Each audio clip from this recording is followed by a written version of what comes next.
এই পিচ্ছি, এই পিচ্ছি তোরাই। ও আচ্ছা, এই কথা ভাই। এই যে ভাই, এই পিচ্ছি মায়াটারে ধরে আনছি। আপনার হোটেলে প্রতিদিন খাইয়া টাকা না দিয়া চুরের মতো চলে যা।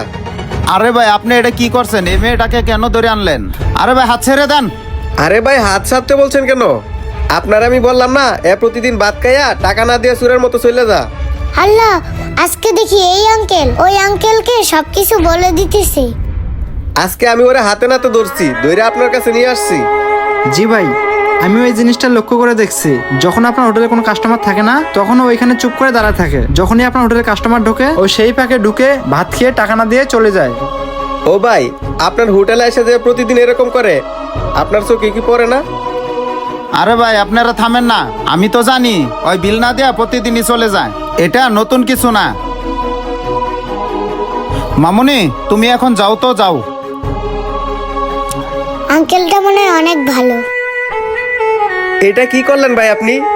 আমি আপনার ভালোর জন্য ওরে দইরা নিয়ে আসছিলাম, আর আপনি ওরে কিছু না বললে ছেড়ে দিলেন। আরে ভাই, আপনাদের মতো অনেকেই আছে। এর আগেও আমাকে দু একজনে ধরায় দিয়ে গেছে। এখন ভাই, এগুলা দেখতে দেখতে না দেখার বান করে থাকি। আর কেন বান করে থাকি সেটা কি আপনারা জানেন? না ভাই, জানি না তো। কেন? ওই যে আপনারা বললেন না, যখন আমার হোটেলে কাস্টমার থাকে না, ওইখানে তখন চুপ করে দাঁড়ায় থাকে।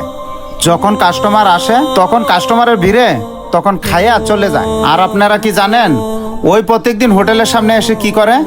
যখন দেখে আমার হোটেলে কোনো কাস্টমার নেই, তখন বাইরে থেকে দাঁড়াইয়া আল্লাহর কাছে দুই হাত উঠাইয়া মুনাজাত করে।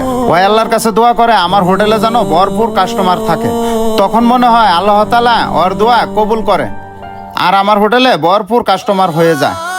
আর এতে করে আমার হোটেলে অনেক বেচা কিনি হয়, ওয়ও দুই মুঠ খাইতে পারে।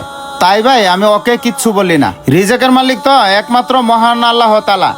হয়তো বা আল্লাহ তাআলা আমার হোটেলে তার রিজেকটা লিখে রাখছে, তাই তো আমার হোটেলে এসে দুই বেলা খানা খেতে পারে। তার জন্য ভাই, দেখেও না দেখার বান করে থাকি। এবার বুঝতে পারছেন ভাই, ওকে কেন কিছু না বলে ছেড়ে দিলাম? সত্যি ভাই, আপনি যেভাবে ভেবে দেখছেন, আমরা দুজন সেভাবে ভেবে দেখিনি।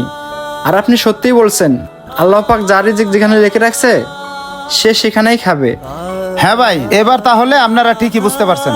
আচ্ছা ঠিক আছে ভাই, আপনি তাহলে থাকেন, আমরা চলে যাই। খায়রুল, চল। এটাই বাস্তবতা। আল্লাহ যার রিজিক যেখানে লিখে রাখছেন, তার রিজিক সেখানেই থাকবে। ভিডিওটি ভালো লাগলে শেয়ার করবেন।